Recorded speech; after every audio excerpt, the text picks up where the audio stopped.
Awesome.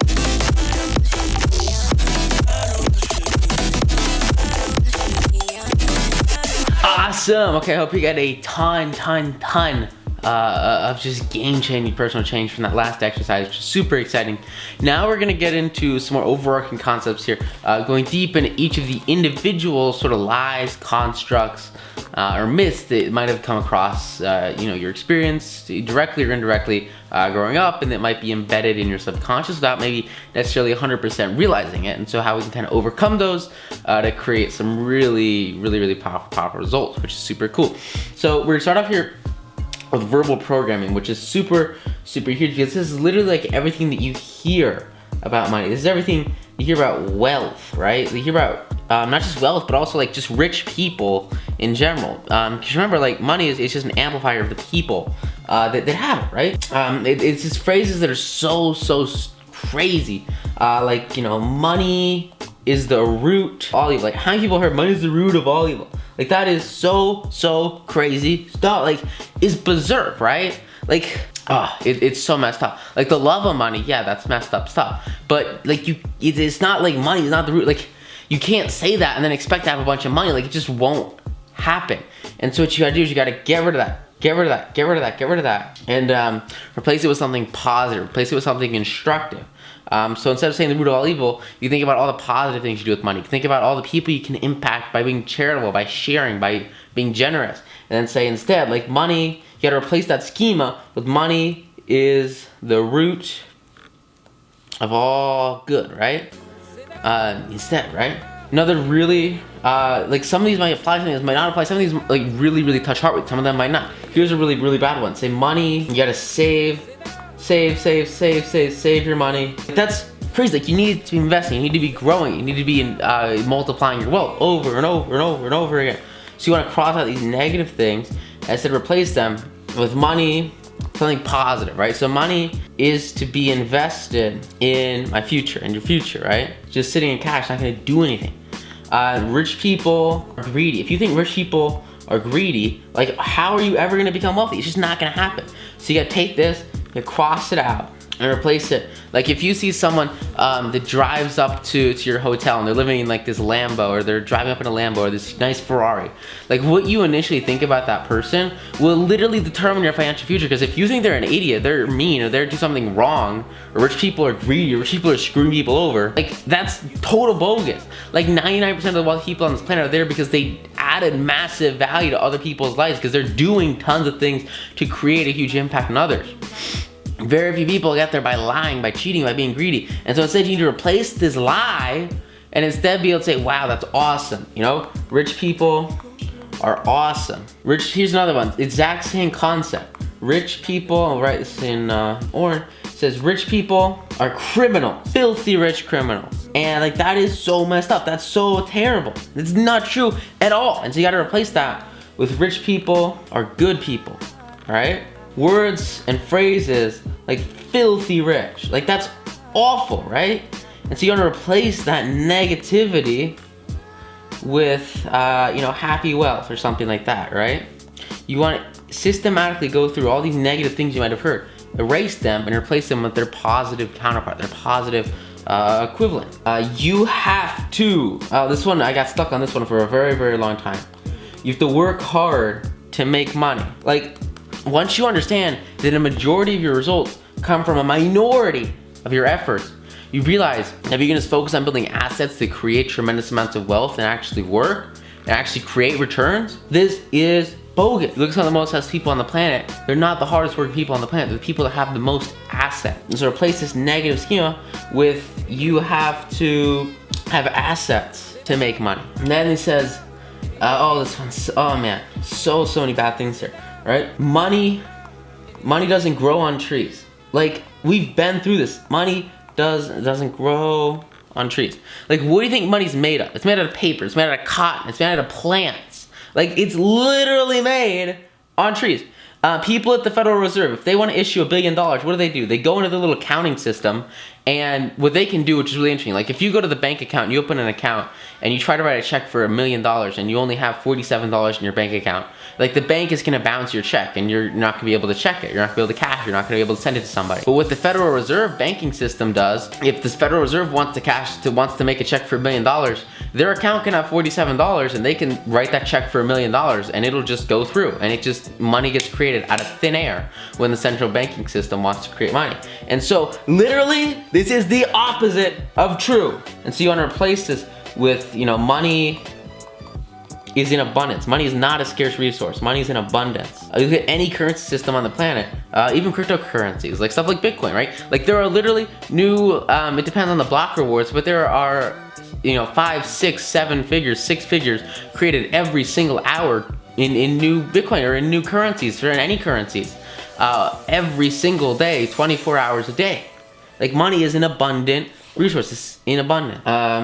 Some of these are just so bad. Here's one. You can't be rich and spiritual. Like this is awful, because you have to synchronize your wealth with your happiness. If you look at some of the most successful people on the planet, like they don't get fulfillment. You don't get fulfillment from the money.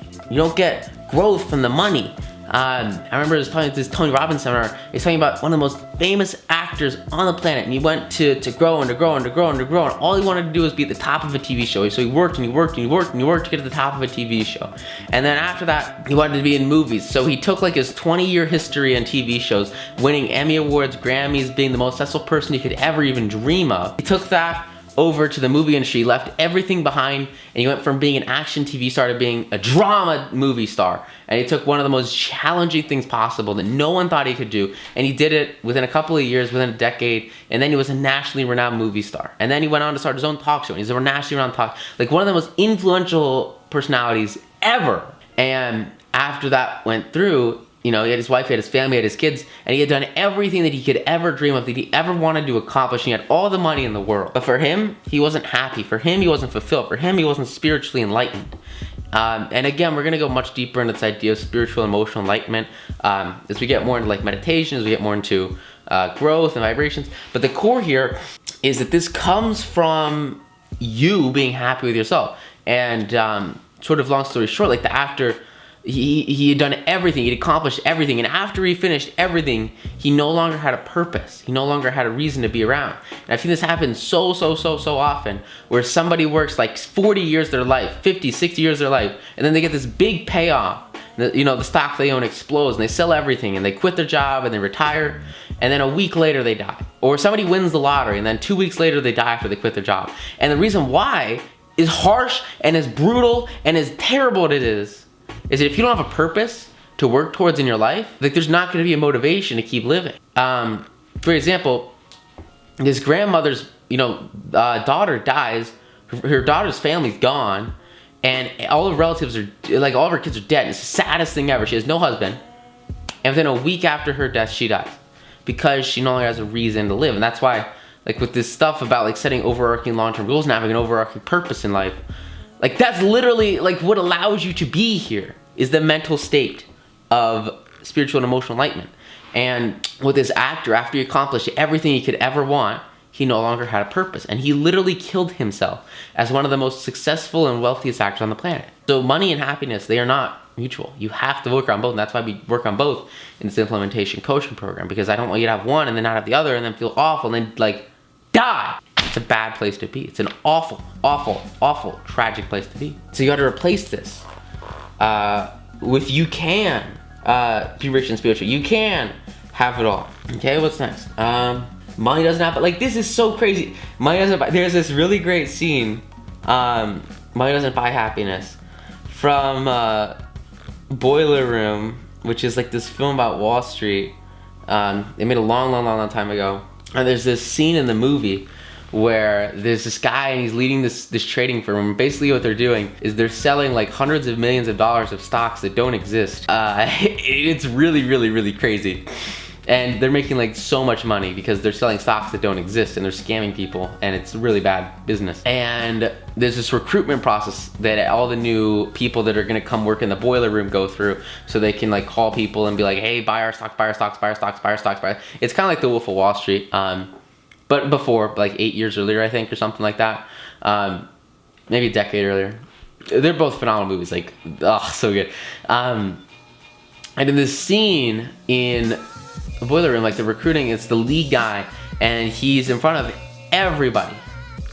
And he walks into this room. This room's got like 15, 20, 30 applicants in it for the position of like working at this new company and working in financial markets. And he goes and, he says like this one phrase, money doesn't buy happiness. Like, first of all, you gotta get rid of that. Like, that's bogus, okay? You gotta replace it with money. It empowers you to be more of you. So if you're a happy person, more money's gonna empower you to be a happier person. If you're a negative person, if you're a harsh person, like, obviously money is gonna like really, really hurt. Because like we talked earlier about, it's a multiplier, right? But what I wanna do here is, I wanna kind of share with you guys this scene from this movie. It's really, it's kind of really powerful. And it really broke this down for me, because it showed me like, and there's a big concept we're gonna talk about as we go through this implementation coaching program. This idea of like going against the majority, going against the masses, going into creating tremendous amounts of wealth. What I think this scene encapsulates, which is so deep, so powerful, is sort of the way that this man he speaks and he presents himself. Most importantly, it's the way that he sees himself and he perceives himself, because like in the way his inner game sort of turns into his outer game. And I want you to take this scene as a way to sort of break down what you might see are barriers to money. And I want you to understand that like this guy, like he's he runs like a total scam, but the mindset behind it and the mentality that he has for like having success is extraordinarily strong. And the conviction and the belief in every single thing he says is really, really critical. So what I'm gonna do is I'm gonna roll the clip here, and I want you to focus on this concept of money not buying happiness. So let's roll it.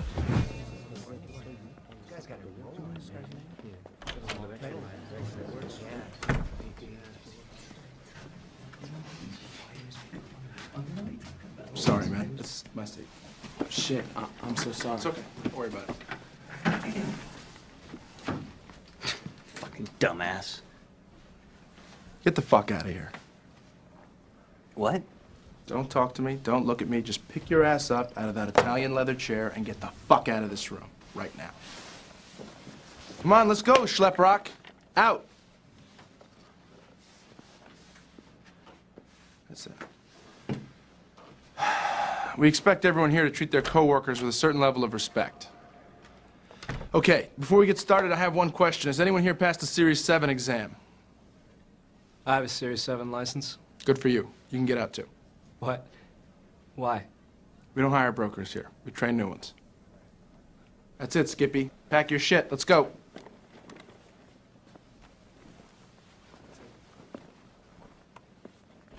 Okay. Here's the deal. I'm not here to waste your time, okay? And I certainly hope you're not here to waste mine. So I'm going to keep this short. Become an employee of this firm, you will make your first $1 million within 3 years, okay? I'm going to repeat that. You will make $1 million within 3 years of your first day of employment at JT Marlin. There is no question as to whether or not you'll become a millionaire working here. The only question is how many times over. You think I'm joking? I am not joking. I am a millionaire. It's a weird thing to hear, right? I tell you, it's a weird thing to say. I am a fucking millionaire. I guess how old I am. 27. You know what that makes me here? A fucking senior citizen. This firm is entirely comprised of people your age, not mine. Lucky for me, I happen to be very fucking good at my job, or I'd be out of one. You guys are the new blood. You're gonna go home with the Kesef. You are the future big swinging dicks of this firm. Now, y'all look money hungry, and that's good. Anybody tells you money's the root of all evil doesn't fucking have any. They say money can't buy happiness. Look at the fucking smile on my face. Ear to ear, baby. You want details? Fine. I drive a Ferrari, 355 Cabriolet. What's up? I have a ridiculous house in the South Fork. I have every toy you can possibly imagine. And best of all, kids, I am liquid. So, now you know what's possible. Let me tell you what's required. You are required to work your fucking ass off at this firm. We want winners here, not pikers. A piker walks at the bell. Piker asks how much vacation time you get in the first year. Vacation time? People come and work at this firm for one reason, to become filthy rich. That's it. We're not here to make friends. We're not saving the fucking manatees here, guys.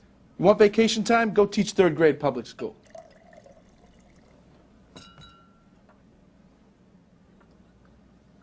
Okay. First 3 months at the firm are as a trainee. You make $150 a week. After you're done training, you take the Series 7. You pass that, you become a junior broker, and you're opening accounts for your team leader. You open 40 accounts, you start working for yourself. Sky's the limit. A word or two about being a trainee, your friends, your parents, the other brokers, whoever, they're going to give you shit about it. It's true. $150 a week, not a lot of money, but pay them no mind. You need to learn this business, and this is the time to do it. Once you pass the test, none of that's going to matter. Your friends are shit. They tell me you made 25 grand last month, they're not going to fucking believe you. Fuck them. Fuck them. Parents don't like the life you lead? Fuck you, Mom and Dad. See how it feels when you're making their fucking Lexus payments. Now go home and think about it. Think about whether or not this is really for you. If you decide it isn't, listen, it's nothing to be embarrassed about. It's not for everyone. Thanks. But if you really want this, you call me on Monday, and we'll talk. Just don't waste my fucking time. Okay, that's it. All right, how powerful. Hey, like, it's so crazy. You gotta have the conviction, you have to have the belief, and that's what happens when you replace these negative mindsets with positive mindsets. You can automatically know that you deserve the success, that you deserve to have that money to grow that bank account. And for him, like, he became a millionaire, and it changed everything for him, and it changed everything for so many people who worked with him. And it all came from what? It all came from conviction. It all came from having the right mind game. Okay, there's a couple more phrases here that are really important to kind of get over. It's the idea that money talks, right? Like, money doesn't talk, money doesn't do anything, right? The only thing it will do, and it's the same thing here, right? It only multiplies who you are. Money is only a representation of value. It's a representation of value. It's literally nothing more than a tool. Like, you go to the grocery store and you exchange your money for food. Like, money is good. Money is a tool for exchange. It's a representation of value, and it's nothing more than something that you should use and you should leverage to get more of what you want without having to do the things that you don't want. If you think about why money was invented, it was invented so that people didn't have to grow their own food. So that people didn't have to literally grow pigs every single day. If you look at some of the founding fathers of America, John Hancock was a lawyer by day, and at night he would come home and he would have a garden and he would have to grow every single thing that his family ate. It's the same thing with literally Ben Franklin. Like, all of these amazing people that we know as some of the most successful people on the planet, like, they had to actually grow their own food. They had no specialization. And that's why if you look at the past, you see a lot of what are known as like Renaissance men who were like super good at like 15 different things. They were like PhD, nurses, doctors, authors, electricians, mathematicians, physicists. They would do like 20 different things because there was no specialization and everybody had to do everything for themselves. And what money allowed us to do is it allowed us to specialize. It allowed America to go from a land where like 75% of people are farmers now to a land where like 2 to 3% of the population is a farmer. Or something maybe around those bouts. That shift and that change came because money being used as a tool, as a way to leverage skills, as a way to leverage what you're freaking amazing at. And especially once financial markets get on the scene, it's a way for you to get really, really phenomenal at one thing and then exchange that value as using money as a tool to get other services, other goods, or the things you desire, so that you don't have to freaking grow your own tomatoes in the backyard, so that you can go to the store and exchange a nominal amount of value because you create that value in a different part of your life. So again, money really is just a representation of value. It's just a tool to get what you want, a tool to leverage other people's time, other people's energy. You exchange money to go through this content, like literally, to get to where I am right here, I had to like pick up, oh my gosh, it's so crazy. But like, I drag cameras around everywhere, which you guys can kind of see everything that kind of goes into, creating this content. Like there's so much here. There's literally hundreds of hours going into this little course right now. Like, you're literally getting that for free, basically, which is insane. Pennies an hour to and you'll be able to leverage that cash flow, leverage whatever it is you have to get things from other people who are willing to work for you for whatever, you know, the cost is, whatever the price is, right? That's what determines the value. That's what determines the actual representation of value using money as a tool. That's all it is, just a tool, right? All right, here's a smart one, okay? The rich get richer and the poor get poorer. What do you think that even means? Like, that's the key here is assets. The rich get richer, why? Because they have assets. The poor get poorer because they don't have assets. All you have to do is shift that mindset to you can become rich with assets. And if you want to become the rich, all you have to do is get assets. Assets are the key. You become rich with assets. And that shift is, instead of like now being a disempowering negative statement, becomes a positive statement that inspires you to go out there and achieve that wealth, to go out there and invest and to grow and to grow and to grow and to make the actual returns, right? Another one is so crazy. You know, people that literally say, that's not for people like us. Like, money doesn't matter. We shouldn't think about money. Or, you know, all you have to do is go and do the same thing over and over and over and over again. Don't have to worry about it. Like, that's bogus. If you don't put your attention on something, it's obviously not going to improve. If you don't care about your financial situation at all, like, you wouldn't be here. You wouldn't be putting in the effort. You wouldn't be putting in the time. And you wouldn't be actually putting in energy to expand your means. Because money is for me. It is for you. It's part of everything. And it is much more difficult to live without money than it is to live with money. And so it's really critical that, like, and you guys probably overcome this, but there's a lot of people that literally don't even focus on it. And they're like, oh, it doesn't even matter. It's crazy. So you gotta remember that money is for you. And then there's other limiting belief that I think is so crazy. It says, not everyone can be rich. And it's so bogus because, like I talked about earlier, money's in abundance. Everyone can be rich. I remember I was looking at this chart, and this chart really solidified this perspective for me, and it totally changed the game. And basically what the chart showed is it was like all of the wealth in the United States. This is like US wealth, right? And it was kind of split up. So at the bottom, you know, you have like the 50% mark right here. And, you know, below the 50, this is like the 25% mark, and then this is probably the 75% mark, right? And as you look at the amount of money that people have, like, it grows and, you know, it gets higher and higher and higher and higher and higher and higher and higher and higher and higher. And what's interesting is when you're near the bottom, it stays pretty flat, right? Like, this, again, this is US wealth. This is like the actual amount of wealth people have. This is like money in the bank account. This is income. This is assets. This is investments. And it starts to go up kind of, you know, a little bit quicker just to get to the higher percentages. And what's really interesting is then it starts to go a little bit faster. Then it goes a little bit faster. Then it goes a little bit faster. And for sort of most of the people down here, like, they have a pretty, you know, a reasonably, you know, price thing. If you're looking at this in terms of money, you know, this is, you know, a little bit of money. This is maybe, you know, a sizable bit of money. And this is like a lot of money, right? And then what happened next was really interesting. You get here, and this is the 1%, right? The 1%, the top 1%. And up until this point, there's been some pretty fast growth. You know, it's a pretty reasonable, like, geometric curve, kind of what you would expect. I mean, it makes sense that you know, people that are at the top, that work harder, that do be more specialized jobs, that have like more education or whatever, you know, they have a little bit more money. Like, that kind of makes sense. Whereas over here, maybe the people that are in, you know, poverty, maybe don't have as much, and they're kind of below the poverty line, and they're really struggling. But then you get to the top 1%, and something really interesting happens. Like the chart doesn't just like fill up this bar. No. Actually, for me to draw this and what I saw here that I thought was kind of crazy, if I actually want to draw the top 1%, what I have to do is I have to kind of take this 1% here, and I need to expand it out. And so I'm going to expand this into an entire new graph, okay? And it's the same, you know, the same scale. Like, this is a lot of money. This is a little money. And for the top, this is all the top 1%, okay? For me to represent all the money in the top 1%, I need an entire column here. I need an entire column here. I need an entire column here. I need this entire block of columns, like this. All of it. And if you guys understand concepts like the 80-20 principle, you realize that, like, a vast majority of the wealth and the value in this country is in a vast minority of the people. A vast minority of the people control it. Because these are the people that have the top 1% of assets, right? And if I was to draw this as a actual pillar, instead of fanning it out like I just did, Like it would just literally, it would just go up. It would just go up, just go up, just go up, just go up, up. I mean, it's not even like reasonably feasible for me to draw this. It makes no sense to draw this. It just keeps going up, just keeps going up, just keeps going up, keeps going up. And you can look at, I mean, it's insane if you look at this chart. It's like income distribution. The top 1%, well, it's so much. If you look at it in comparison to everything else, like it's not even close.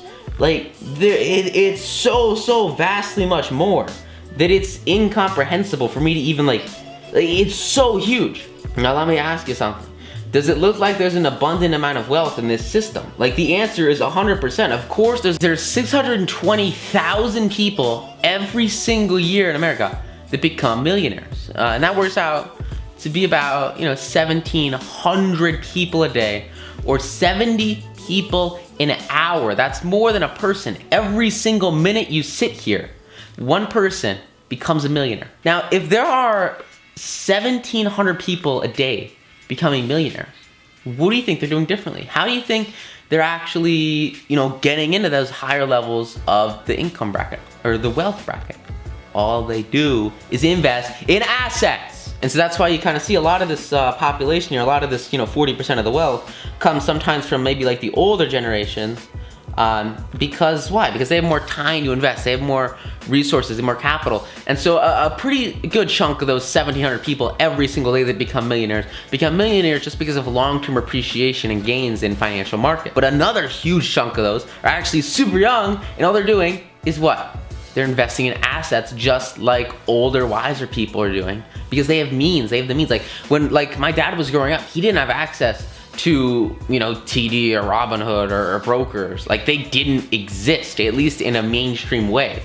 And they just weren't a possibility. But now like everything has changed because you have access to financial markets and they will literally change your life, which is just so powerful, so huge, so massive. And it all kind of comes down to like a vast majority of this comes from like, it's almost all assets because like you don't just like nobody gets to the top 1%. A very almost literally such a small percentage, very negligible, almost 0% of people in the top 1% get there because they worked to get up there. They get there because they invested. They get there because they have an asset. And there's this massive difference in growth because freaking half of Americans, and when I say half of Americans, what I mean is generally and most often is this half right here. These are the half of Americans, at least time recording, who don't own stocks, who don't have assets, who don't have investments. Because as soon as you have assets, you're over here and you're working your way up. You're compounding, and you're growing. And so if you want to increase, you gotta realize that everybody can be rich. There is so much money out there. There's an abundant supply of growth in financial markets. And there's literally money printed every single day. Everyone can be rich. You gotta overcome that belief. Gotta overcome that halt so you can actually get those results, okay? Cool. And then I kind of like the way he finishes up. He says the infamous, and this is probably the biggest thing, this is what I want to leave you guys with because literally I use this on the 9 Noon Sales page because it's just such a powerful, or maybe I used it in the Think and Grow Rich special offer because I know that course will literally change your life. Or it might have been the Win Friends influence. I'm pretty sure it's Think and Grow Rich one. And he says, we can't afford it. And we're gonna hear this phrase as we start to dive a little bit deeper into stuff by Robert Kiyosaki and really understanding more fundamentally after this assets. You gotta get rid of this crap. And instead, and what we'll learn is you wanna ask the question, how can we afford it? Because as soon as you stop telling yourself, oh, I can't afford that, oh, I can't afford that, oh, I can't afford that, like the moment you do that, you're shutting your mind off to all potential opportunities and chances that you could ever achieve whatever it is you desire. And you're saying, you're just literally throwing it away. And that is awful because you can achieve anything that you set your mind to over and over again. It's been proven every single time there's a major accomplishment in history, when somebody achieves something that everyone thought was impossible, because the person who did it asked themselves how they could do it, how they could afford to freaking go and finance that new investment property that would lead to the foundation of PayPal, how they could finance that new property that's going to build electric cars, how they could finance, building this new rocket company, how they could finance putting together a team to put together this massive software that would change computing in the world, how they could finance warehousing that will allow fulfillment of anything anywhere. Like Bezos, he owns like 16% of Amazon because he gave everything away to finance it, because he said, how can I afford this? How can I give away some of my company to get some of this money in to turn it into a reality? And so you have to make this shift away from, oh, I can't afford that, to how can I afford that? What can I do, especially with that budget that we set out last week? What can I do with that to figure out a way to afford this? Figure out a way to invest more in my education. Figure out a way more to invest in myself. Figure out a way to have success by making the investments in assets for myself and for my portfolio that will change everything. That's the big question, and that's exactly what you must focus on. It's how to do that, okay? That makes sense? Is that cool? All right. That's a really big concept right there. That one literally changed my life once I understood it, and so I want you to really focus on it, really let it sink in, because you want to ask yourself how you can afford things. And then when you start asking good questions instead of negative questions, you're gonna start to get good results. You're gonna start to get great results. You're gonna start to get phenomenal results. And it will literally change everything because you're focusing not on negatives, but instead on the positive. You're focusing on the opportunity, you're focusing on the potential, and you're focusing on finding a path to actually get to the result that you want by asking yourself, how can I afford that share of Amazon? How can I afford that course on investing? How can I afford the time that I need to go through this educational content? How can I afford it? What can I do? Do I have to wake up 15 minutes earlier every day for the next week? Do I have to maybe save a couple extra percentages of my income to go towards that? Do I need to shift my mindset and just allow myself to take the leap to go into that education or to make that investment? Some of the scariest investments I ever made were some of the most profitable ones because I asked myself how I could afford it. How could I diversify my portfolio in a way that would allow me to make this investment in a reasonably risk adhesive way that would allow me to maintain portfolio diversity but still give me opportunity for massive upside. And so we'll talk a little bit more about that as obviously, you'll understand some of that 9 to noon, and we'll go a lot deeper into diversification and stuff, especially with options. I'm just so excited for you guys to get to that, but it's at the core first, and that's exactly what we're doing right now. So with that said, hope you get a ton of value out of the trading. Go out there, apply it, absolutely crush it, and I will see you in the next module. Thank you. Bye.